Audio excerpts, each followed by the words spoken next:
देखिए, आज का अनसर्टेनिटी से related last topic and that is power कि पावर के अंदर हम अनसर्टेनिटी को कैसे सॉल्व करते हैं। This is last topic that is related with uncertainty. हम स्टार्ट करते हैं अगेन वही इक्वेशन जो पहले 4 टॉपिक्स में हम पढ़ चुके हैं, एडिशन, सब्ट्रैक्शन, मल्टीप्लिकेशन और डिवीज़न के अंदर हम इसी इक्वेशन का इस्तेमाल कर चुके हैं। ये एक रीडिंग है, एक मेजरमेंट है, ठीक है। अब अगर मैं इस नंबर का पावर लेता हूँ तो ये जो पावर है इससे मुझे एक न्यू नंबर मिलेगा and that new number is z। जाहिर बात है, अगर मैं किसी नंबर का पावर लेता हूँ तो मुझे तो सेम नंबर नहीं मिलेगा ना, मुझे तो एक न्यू नंबर मिल जाएगा। वो न्यू नंबर मैं अगेन सपोज करता हूँ दैट इज़ z। अब a की वैल्यू इसके अंदर प्लेस करें। जब आप a की वैल्यू प्लेस करते हैं तो आपके पास ये नंबर आ जाता है। लेकिन इसके बाद अब मैथमेटिक्स के जो रूल्स हैं वो थोड़े से ये है कि अनसर्टेनिटी के लिए आपने थोड़ा सा इसको देखना है। वो ये है कि ये जो पावर है सबसे पहले इसके ऊपर अप्लाई हो जाएगा, तो a बेस्ट का पावर मतलब n है तो n हो जाएगा, फिर प्लस माइनस। अब रूल ये है अनसर्टेनिटी के लिए पावर के अंदर कि ये जो n है ये स्टार्ट में आ जाएगा और फिर आप लोगों ने फ्रैक्शनल अनसर्टेनिटी लेनी है इन दिस मेजरमेंट। और इस मेजरमेंट के अंदर फ्रैक्शनल अनसर्टेनिटी क्या है? Delta a divided by a best. अब इस नंबर को मैं एक न्यू नंबर दे देता हूँ, एक नया नाम देता हूँ, दैट इज z बेस्ट आ जाएगा। और इस नंबर को मैं एक दूसरा नाम देता हूँ जो कि fractional uncertainty in new number है and that is delta z divided by z best.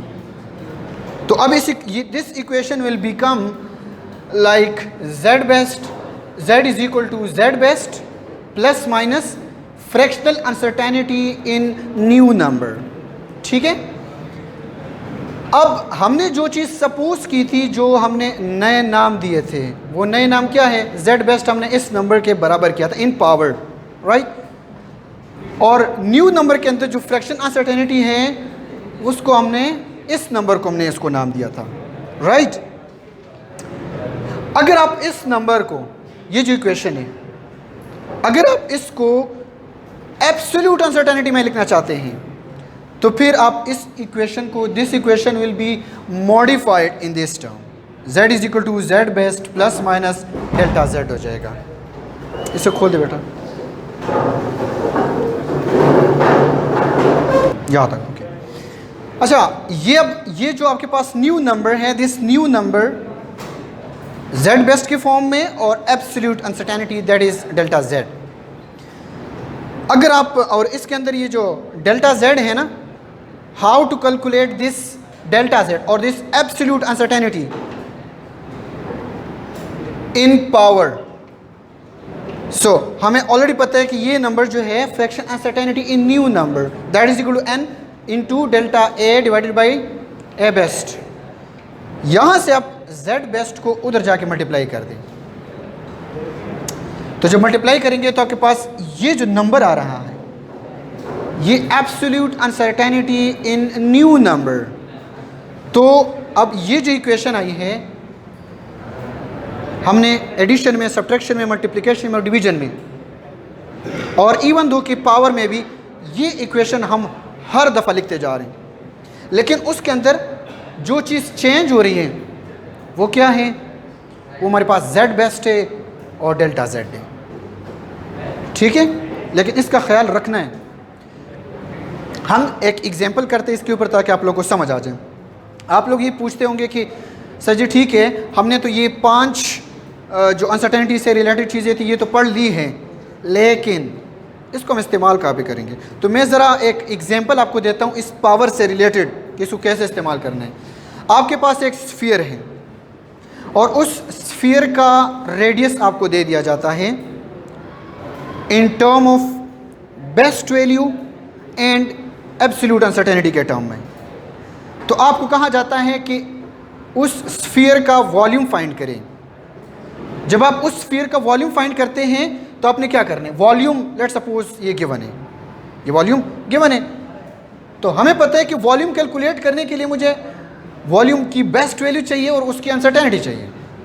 तो पावर के अंदर चूंकि पावर है आर का, आर टू द पावर 3 है, सो पावर में हमेशा हम वी बेस्ट वैल्यू इस तरह कैलकुलेट करते हैं, जो फार्मूला होगा इधर आर बेस्ट लगाएंगे तो ये वी बेस्ट आपके पास आ जाएगा। और अगर आप लोगों ने ये चीज़ फाइंड करनी है तो ये आप इस फ्रैक्शनल अनसर्टेनिटी से निकालेंगे और वो बराबर होगा 3 इंटू फ्रैक्शनल अनसर्टेनिटी इन रेडियस।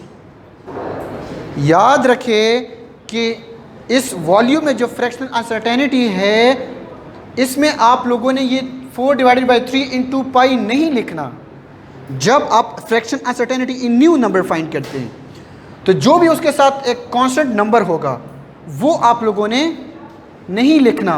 ये फार्मूला है कि फ्रैक्शन अनसर्टेनिटी इन रेडियस और न्यू नंबर इन वॉल्यूम, सिर्फ पावर उसके उधर से हटा के आप लोगों ने पहले लेके आना है। तो यहाँ से फिर आप डेल्टा वी भी निकाल सकते हैं, वी बेस्ट जाके उधर मल्टीप्लाई हो जाएगा। डेल्टा आर गिवन है और आर बेस्ट गिवन है, डेल्टा आर ये है और आर बेस्ट ये है, इसके अंदर पुट करेंगे डेल्टा वी आ जाएगा और वी बेस्ट इधर से कैलकुलेट करोगे, ये दोनों वैल्यू इधर से उठा के इस इक्वेशन में पुट करेंगे तो आपके पास आ जाएगा स्फीयर का वॉल्यूम आ जाएगा। तो ये आपके पास एक एग्जाम्पल थी कि पावर से रिलेटेड थी, ठीक है।